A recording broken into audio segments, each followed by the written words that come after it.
Magandang araw mga kababayan. This is Dante Klink Ang II, Chairperson of the Commission on Filipinos Overseas. The CFO is the government agency that helps Filipino immigrants prepare for a successful life overseas.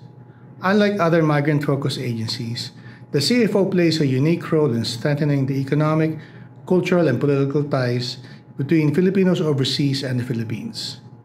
Even before our kababayan leave for foreign lands, CFO equips immigrants with information and helps them easily integrate into their destination countries and prepares them to become successful ambassadors of Filipino culture and excellence. For us at the Commission on Filipinos Overseas, the global Filipino diaspora is an untapped resource beyond remittances, waiting to be unlocked for intellectual, cultural, and national growth. As we strengthen a fabric that connects the global Filipino community through various programs and initiatives, we transform the challenges of brain drain into opportunities of brain gain. The CFO seeks to nurture the strong sense of Filipino community across the globe, while also encouraging them to contribute to the nation's development. We thank Radyo Pilipinas for giving us this platform to the challenges and triumphs of migration and development. We hope that the global Pinoy will be made aware of the programs and services that empower them toward meaningful migration and pave the way to immigrant success. Tandaan kabayan, para sa inyo ito, mabuhay ang bagong Pilipinas.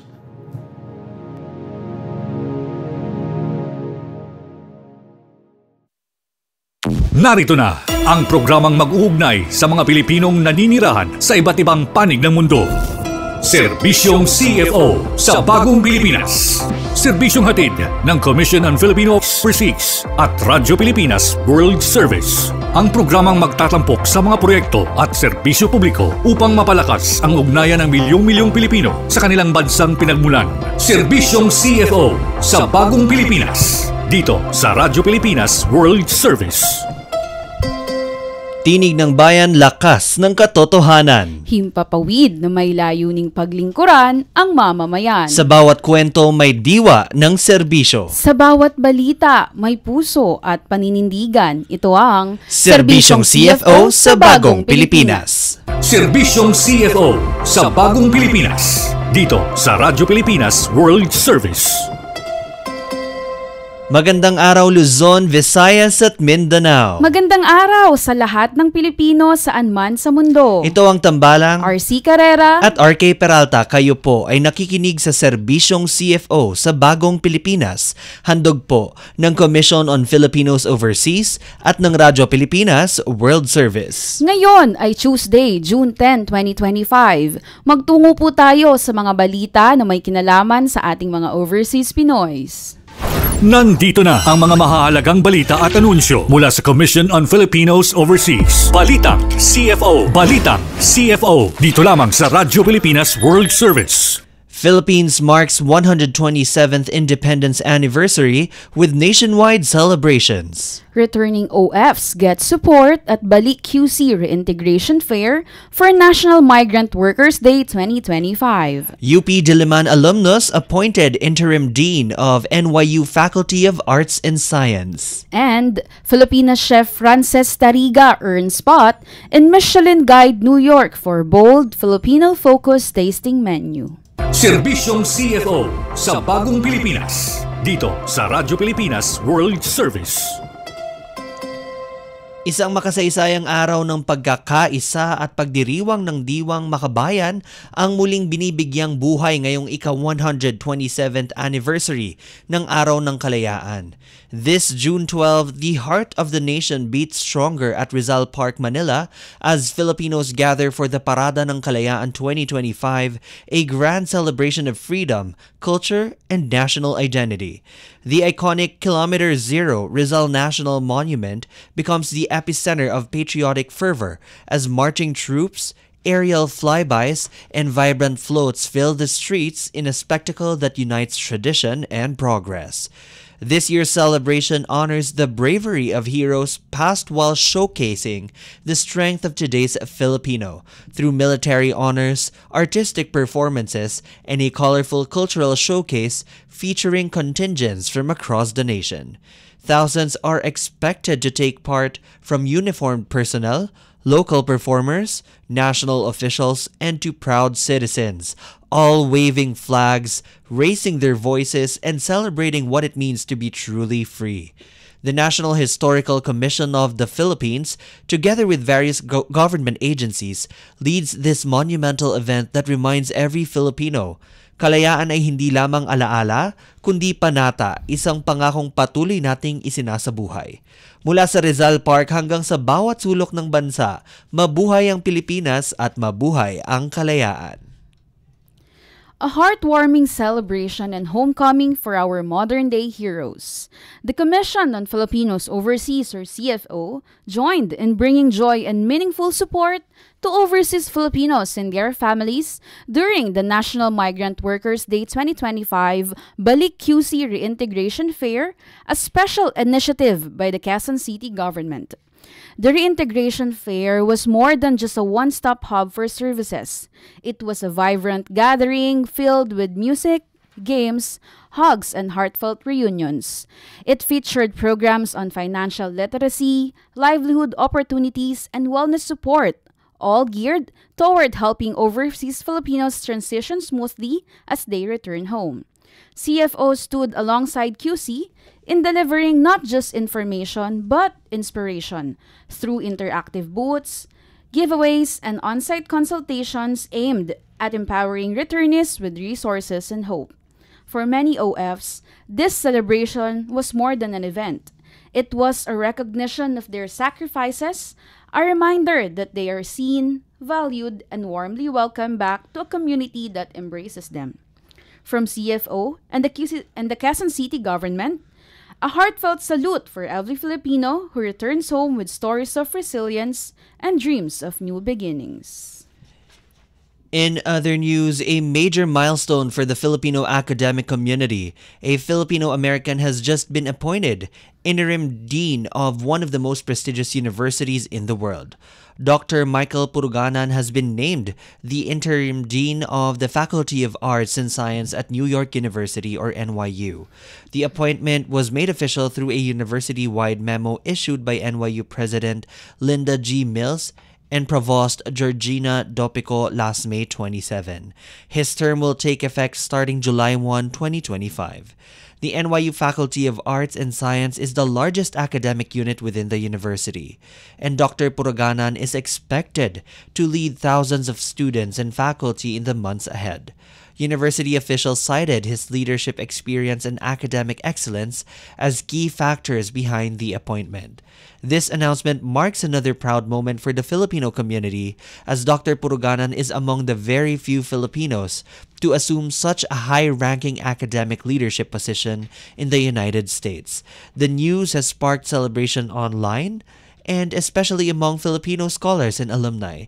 Social media users were quick to call the appointment a win for Filipino excellence and an inspiration for aspiring scientists and academics worldwide.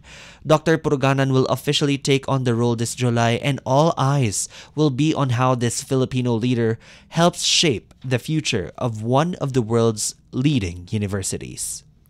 In other news, a proud moment for Filipino cuisine.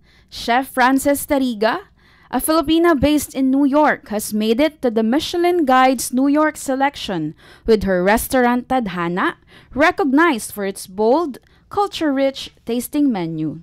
Tariga, who hails from Sampaloc, Manila, is one of the few Filipinas in fine dining to break into New York's elite food scene, and she's doing it on her own terms. No fusion, no filter, just unapologetically Filipino flavors with a modern edge.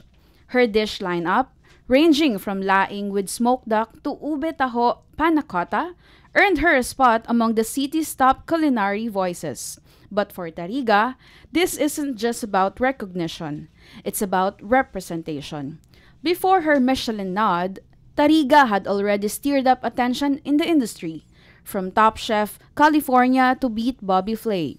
But Tadhana, she says, is the most personal, a space where queerness, heritage, and grit converge with no compromise. Though the restaurant's original space has closed, Tadhana lives on as a movement, and Tariga's culinary journey is far from over. She's now leading new projects in New York and co-founded Encanta, a concept restaurant in Quezon City that reimagines Filipino classics with global technique. From Sampaloc to Soho, Chef Frances Tariga is proving that Filipino food belongs on the world stage. Bold, brilliant, and proudly Filipino. Alamin ang mga serbisyong inihahatid ng Commission on Filipinos Overseas. Serbisyong CFO. Dito lamang sa Radyo Pilipinas World Service. Ngayong araw ating pag-uusapan muli ang selebrasyon ng ika-45 taon na anibersaryo ng Commission on Filipinos Overseas upang kilalanin ang mahalagang papel ng Filipino diaspora sa paghubog ng bagong Pilipinas at mabalikan kung paano hinubog ng CFO ang kanilang mga programa at serbisyo para sa mga Pilipino sa ibayong dagat. Partner! Thank you, partner. Sa ating mga viewers and listeners, iniimbitahan po namin kayo na magpadala ng inyong mga katanungan sa pamamagitan ng pagkomento sa ating Facebook Live at babasahin po natin maya-maya lamang.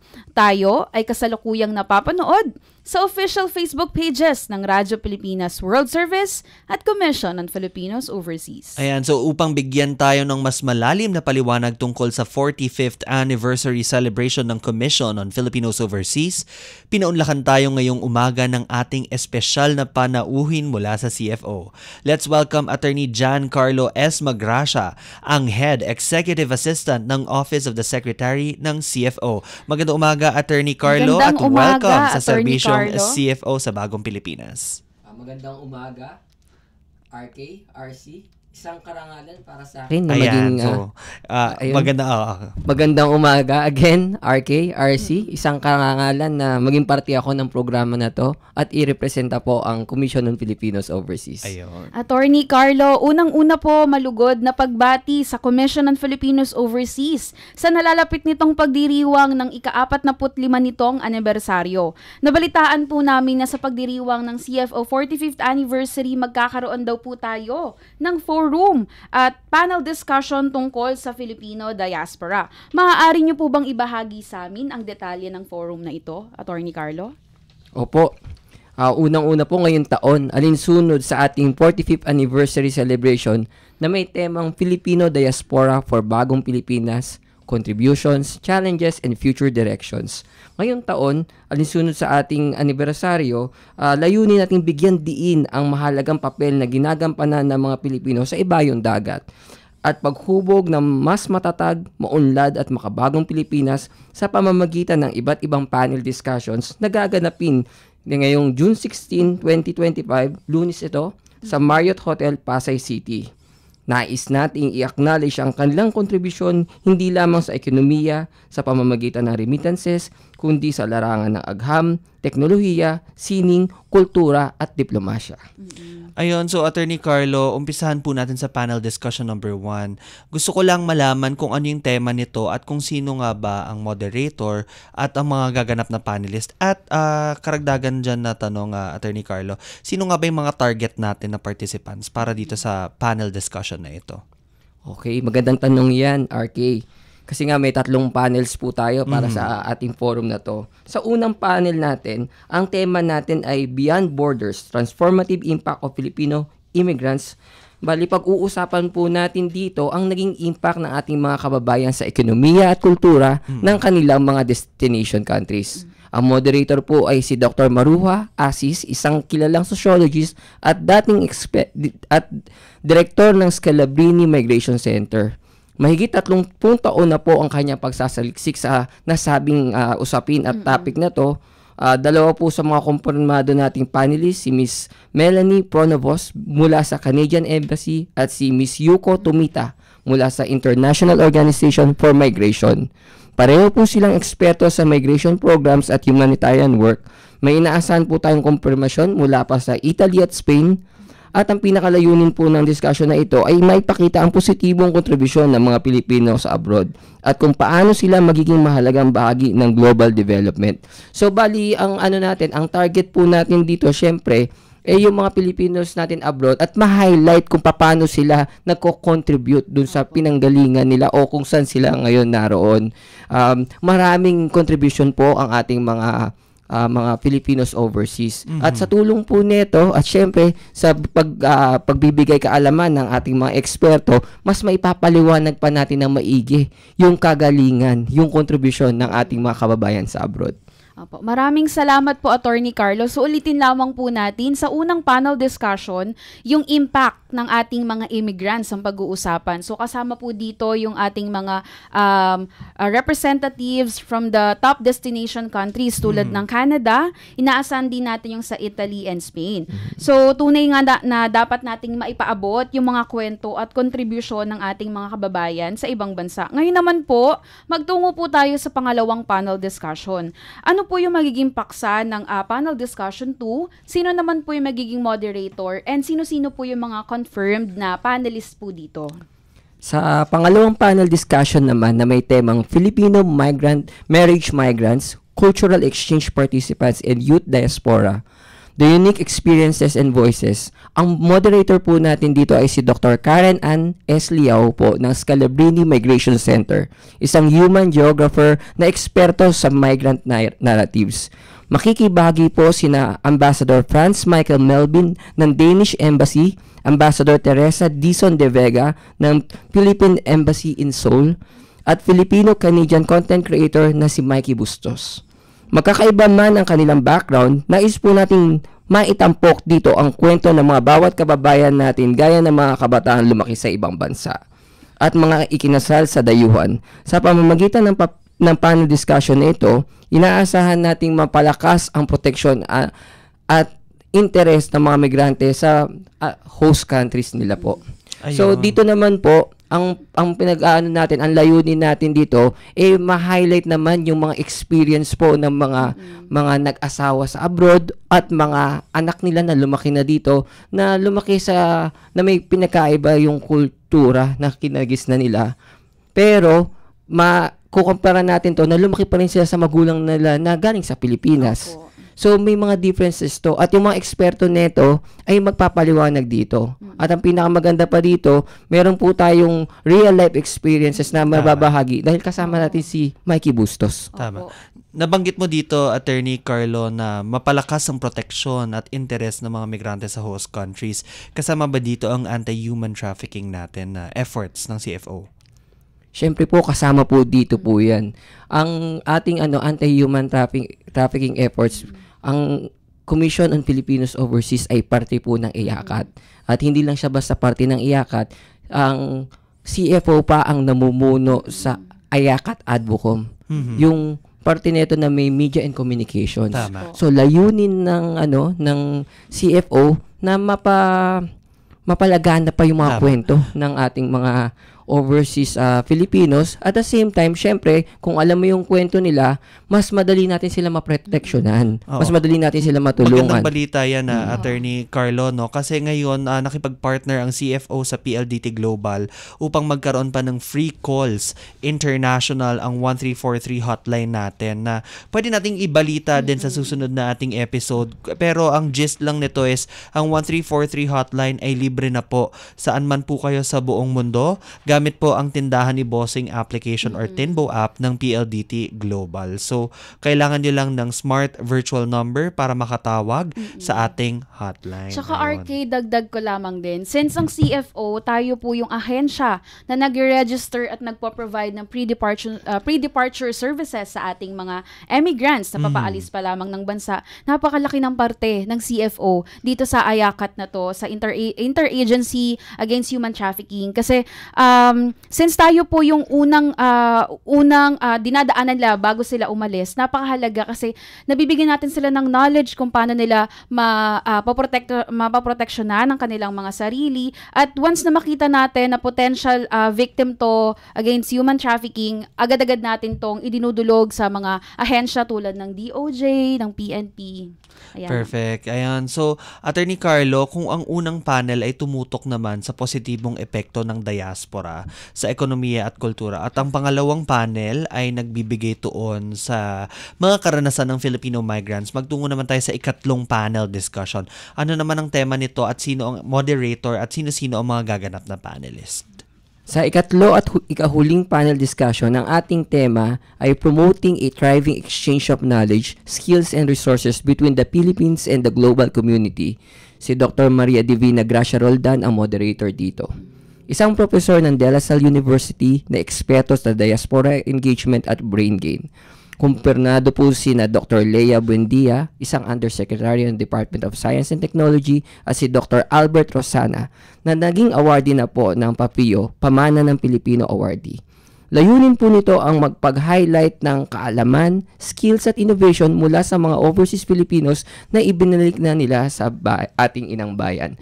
Bali, dito po sa third panel naman po, yung mga ating mga overseas Filipinos po na nakakuha po ng karunungan, ng kaalaman galing sa ibang bansa, ina-highlight na natin dito yung pagbalik nila ng kanilang kaalaman dito sa ating bansa. Kumbaga, ito yung kabaliktaran ng sinasabi na brain drain. Dito naman, brain gain na. Yes. Yung mga, syempre, alam naman natin at aminado naman tayo sa larangan ng siyensya, yung antas ng kaalaman nila sa ibang bansa.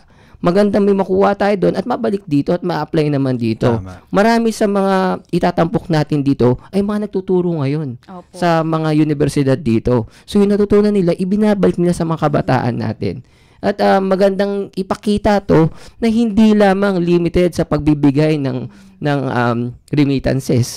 Ang ginagawa ng ating overseas Filipinos, nakakapagbigay din sila ng kaalaman na nakakatulong sa development ng ating bansa. Skills and knowledge transfer, Attorney Totoo Carlo. yan, Attorney Carlo. Maraming salamat po, Attorney Carlo, sa detalyadong pagbabahagi sa ating viewers and listeners na mga dapat abangan sa ating anniversary forum. Attorney Carlo, aside po sa inyong nabanggit kanina na skills and knowledge transfer, bakit po mahalaga yung ganitong klase ng forum para sa mga Pilipino saan mang panig ng mundo? Magandang tanong yan, no? Una muna, syempre, kailangan nating ipakita kasi hindi naman lahat ang pagkakaalam sa ating mga overseas Filipinos ganito lamang. Kunyari, overseas Filipino workers, ganon. Maraming klase ng overseas Filipinos. So, sa pamamagitan ng forum na to, ma-highlight natin na hindi lang limitado sa trabaho ang nakukuha natin doon. Pero syempre, at the same time, nire-recognize din natin na sa kagalingan ng ating mga kababayang Pilipino sa pagtatrabaho, meron din siya nagiging kontribusyon doon sa bansang pinanggalingan nila. At syempre, ang pangatlo, yung pagbabalik na nga ulit ng kaalaman na nakuha nila. Hindi lang kasi yan sa hindi lang naman yan sa pag-knowledge transfer na natutunan, pwede ring gamitin nila yung pera nila para magbukas ng negosyo dito, yung pagpagbalik ng development.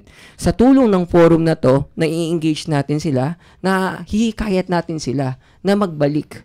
Nakikita nila na nare-recognize din sila, syempre. At nakikita nila yung value ng ginagawa nila. Attorney Carlo, ano ang inaasahan nating bunga ng talakayan sa mga susunod na buwan at taon? Marami ang inaasahan. Kasama ba dyan, Attorney Carlo, yung siguro paglalabi ng legislations pa, ng batas para sa ating mga Filipino diaspora? Yun nga po. Marami tayong inaasahan na maging tulong nito. Unang-una, syempre, yung sitwasyon sa labas. Di ba? Nagkakaroon tayo ng kaalaman kasi hindi naman natin naaarok yung nararanasan ng ating mga kababayan sa labas ng bansa natin. Sa tulong ng mga forum na to, sa tulong ng mga analysis at interpretation ng mga kinuha nating eksperto sa mga forum na to, napapaliwanag natin yung sitwasyon din sa ibang bansa. At yan yung mga inaasahan natin na maging epekto niyan. Syempre, kung may alam ka na diyan, tama yung sinabi mo, Sir RK, pwedeng maging basihan to para sa mga possible na legislation, para mapalakas pa natin yung mga batas na pwedeng lumabas para sa ating mga overseas Filipinos. At dahil dyan, mas marami pa tayo magiging programa na susuporta sa ating mga kababayan sa ibang bansa. Oo, kasi partner, meron akong mga nababasa din online na may mga bansa din pala na nagkakaroon sila ng national policy on diaspora, and that includes bringing back qualified and skilled nationals to contribute to the public and private sector. So, maganda siguro yan na mailobby rin natin as an office para din na magkaroon din tayo ng mas marami pang programa at kampanya.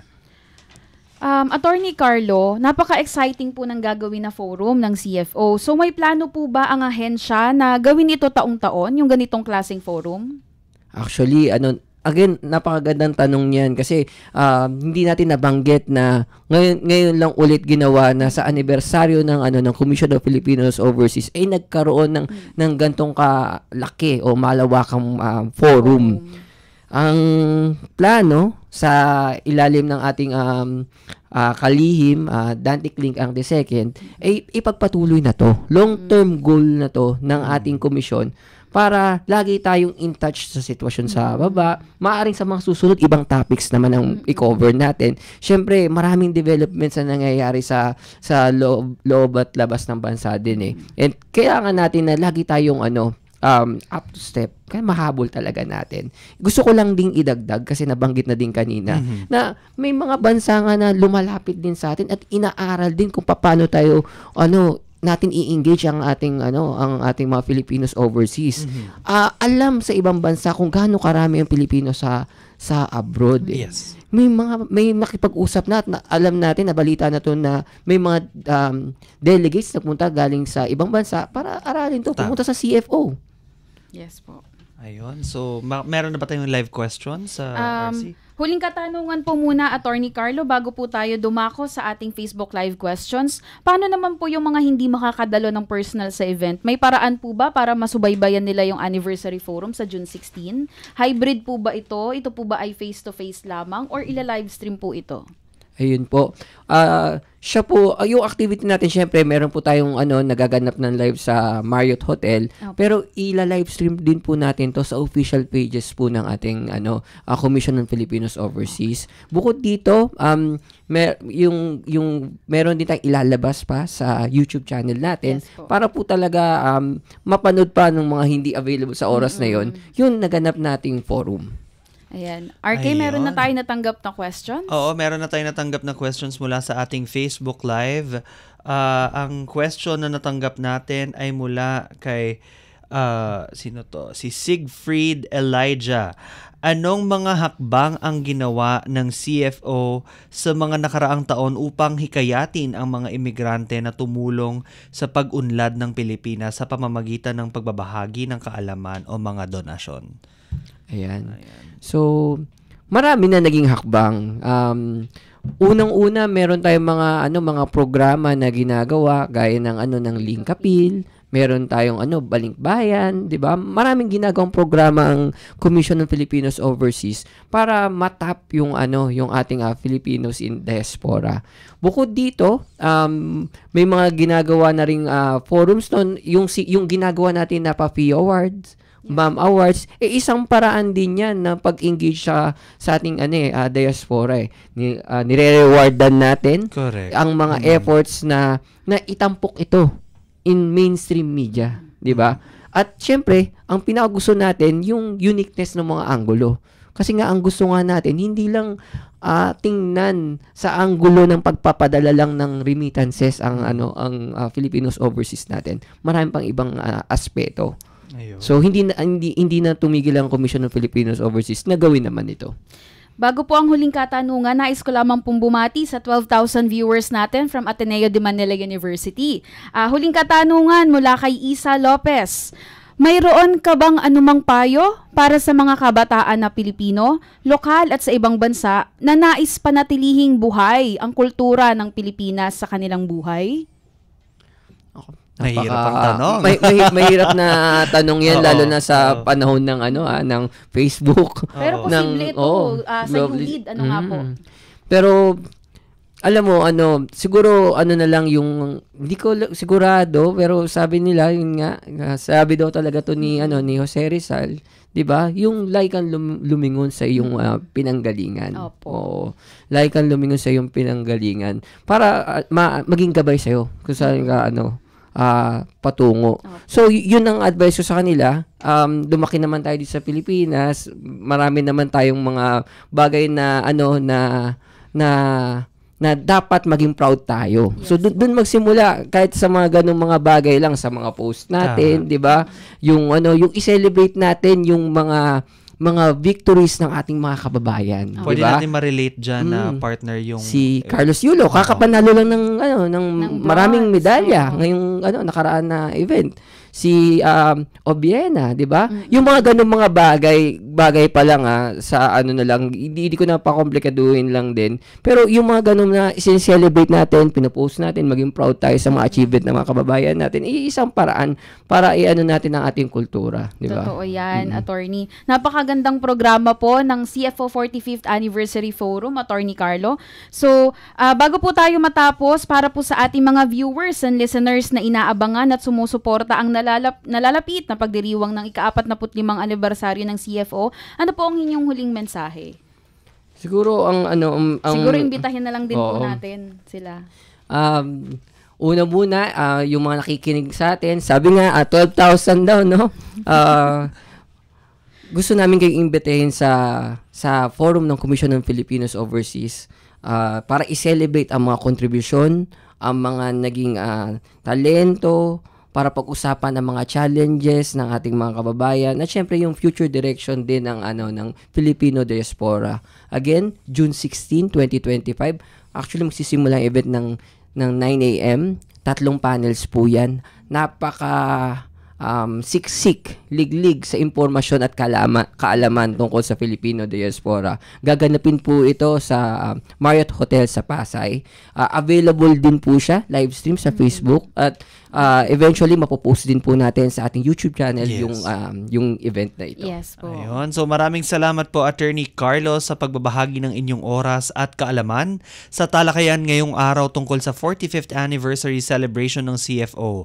Naway mas lalo pong magsilbing inspirasyon ng pagdiriwang na ito sa lahat ng mga Pilipino sa iba't ibang panig ng mundo. At syempre, kung nais ninyo pang malaman ang iba pang detalye tungkol sa CFO 45th anniversary ng CFO, huwag po kayong mag-atubiling bisitahin ang official website ng CFO at ang aming mga Facebook pages para sa verified, updated at kompletong impormasyon. Muli po, ang 45th Anniversary Forum at Milestone Celebration ng CFO ay gaganapin sa June 16, 2025 sa Marriott Hotel, Pasay City. Alamin ang mga serbisyong inihahatid ng Commission on Filipinos Overseas. Serbisyong CFO. Dito lamang sa Radyo Pilipinas World Service. At nagdaan na naman ng isang araw ng pagsasahim papawid para sa ating mga kababayan. Sa bawat kwento, bawat impormasyon at bawat serbisyong hatid namin, layunin naming mapalapit ang gobyerno sa bawat Pilipino sa anumang panig ng mundo. Tandaan kababayan, basta't balita at serbisyong publiko, CFO, kasama mo saan man sa mundo. Hanggang sa muli ito ang Serbisyong CFO sa Bagong Pilipinas. Serbisyong CFO sa Bagong Pilipinas. Dito sa Radyo Pilipinas World Service.